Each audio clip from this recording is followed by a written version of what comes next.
Welcome back to All This Math. This is Professor Parker, and for today's lesson, we're going to do some Accuplacer math. So some people out there have to take the Accuplacer test, so they can advance themselves. And this is an example of one of the questions that you might see on that Accuplacer, right?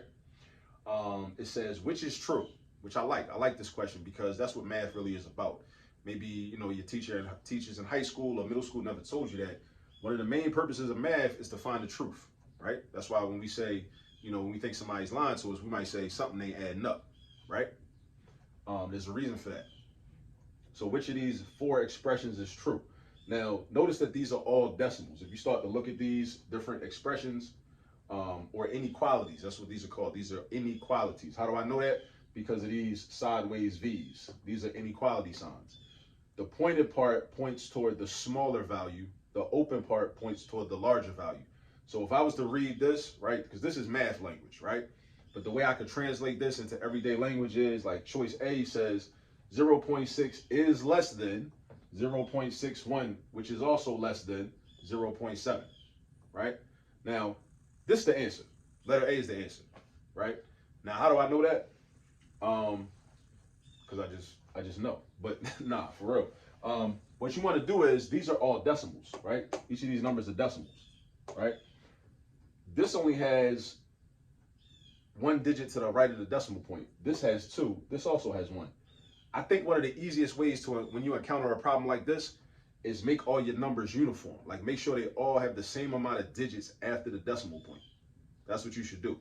So what I could do is, because there's no digit after the 6, I could just write a 0. That's my recommendation to you. So if you're watching this video and you see a problem like this and you got to compare numbers, make sure that all the numbers have the same amount of digits to the right of the decimal point. So instead of this being 0.6, make this 0.60. All right. And then make this already got 2 digits, and then make this 0.70. Now, once you do that, if you see decimals, you should be thinking about like money, like change, right? So compare money. Like we all know that, like, if you used to go to the corner store back in the day, or you go to the corner store today, if you're a young person watching this, right? Or even an adult watching this, 60 cent is less than 61 cent, and 61 cent is less than 70 cent. That's a true statement. That is true. That is true, right? So it's good to understand place value, right? And also understand how to compare numbers, because if you don't, you run the risk of being taken advantage of and getting robbed by somebody that'll smile in your face and shake your hand at the same time. And you're going to smile right back because you're not even going to know. You won't even dig it, right? So 0.60 is less than 0.61 and it is less than 0.70. Now, since we got some time today, we should also look at why B, C, and D are wrong, right? We should do some error analysis. That's called error analysis. So let's look at choice B. 0.61 is less than 0.6, which is also less than 0.7. So let's do the same thing we did up here. Let's make sure we got the same amount of digits after the decimal point. So this got 2 digits after the decimal point. Let's make this have 2 digits. Throw a 0 in there. The 0 is the universal placeholder, right? Just throw the 0 in there, right? At the end. And then throw a 0 right here. Now, when you look at it, think about money. This is saying that 61 cent is less than 60 cent. Full stop. Stop right there. We don't need to go no further. How's somebody going to tell you that 61 cent is less than 60 cent? It's just not true. It's not true. That's how you know that's wrong. All right? Even if 60 cent is less than 70 cent, they're asking you which is true, meaning the whole thing got to be true. It's like if somebody tell you one lie, but then they tell you the truth after the lie. They still lied. You know what I'm saying? It's not like, oh, well, they told the truth because they told the truth that in the second statement was true. The first statement was a lie. This is a lie right here. It don't matter if this is true. like they already lied. You know what I mean? It's fruit from a poisonous tree, regardless. All right, let's look at choice C.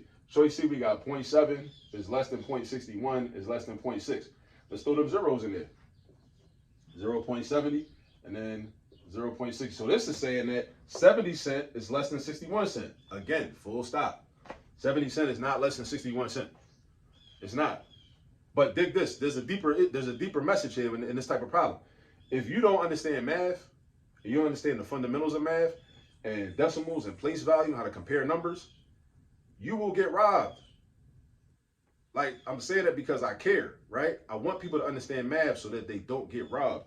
Because if somebody tells you 0.7 is less than 0.61, and you don't know that 0.7 is the same thing as 0.70, and you know that 0.70 is not less than 70 cent is not less than 61 cent, but because they give it to you in another way that's written different that you don't recognize, and then they can say, oh, well, you know, I don't have to pay you this much, even though I owe you this much, I'm only going to give you this much, right? And then they try to kick it to you like, look, nah, because look, 0.7 is less than that anyway, right?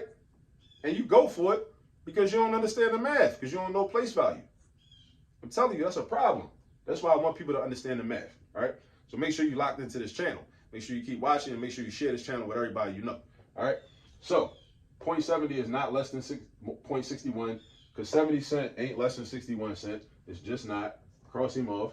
Now, last example, how do we know this is wrong? Let's give it a placeholder, 70, 60. Again, here they try to tell us that 70 cent is less than 60 cent. Still lying, still lying. Now look, 60 cent is less than 61 cent, but again, it's just like with this answer right up here. They lied to you up front, and then they're gonna try to clean it up and tell you the truth later. No, that ain't how that works. You already lied to me. Like once you lied to me once, I don't trust you. You lost your credibility. It don't matter if you tell me the truth after that. It don't matter. You lost your credibility. We not cool. All right? So that's how you know that this is wrong. All right? But the key to a problem like this is understanding place value. Place value. So the first digit after the decimal point is in the tenths place. The next digit is the hundredths place. Now, if there's no digit there, you can use 0 as a placeholder. Right? And you can make it look like money. All right? Now, you might see a problem where it's 3 digits after the decimal point. You might have a 3-digit number or 3-digit decimal. And then you would still just have to just attach zeros, right? Notice I didn't say add, I said attach. Like I attached the 0 right here, I attached the 0 right here, I attached the 0, attached the 0, right? Because you don't want to say add, because if you say add, somebody might take that literally, and they might think that you're doing 0.6 plus 0, and 0.6 plus 0 don't change nothing. It's still just going to be 0.6, right? So attach a 0, and then you can look at it like change. But if it was a 3-digit number, you would still have to look at it. You would just look at it like a 3-digit number, almost like if it's like 0.385. Let's say somebody said that that was less than. I'm just making up another example. 0.385 is less than 0.38, right? This has 3 digits. This only has 2. You give it a 0 placeholder. And imagine that decimal point not even there. So you got 385. So they saying 385 is less than 380. So you trying to tell me that basically they trying to say that $385 is less than $380? Where they do that? It's not, right? But again, these problems are important. So this is why math is relevant, right? I know a lot of people try to tell you like math is irrelevant. I don't need to know this. When am I going to use this in life? People say that stuff all the time. But this is real life. This is real life. People play games. There's people that run businesses that make a lot of money every year just profiting off of people's ignorance and not understanding place value, not understanding decimals, not understanding how to compare numbers, not understanding which number is bigger, which number is smaller, just because they don't understand the language of math. So that's what I don't want for people. I want all people to understand the language of math. That's why I started this YouTube channel, and that's why I put up content on it. All right, so practice with problems like this. If you're studying for the Accuplacer, I'll see you on the next video.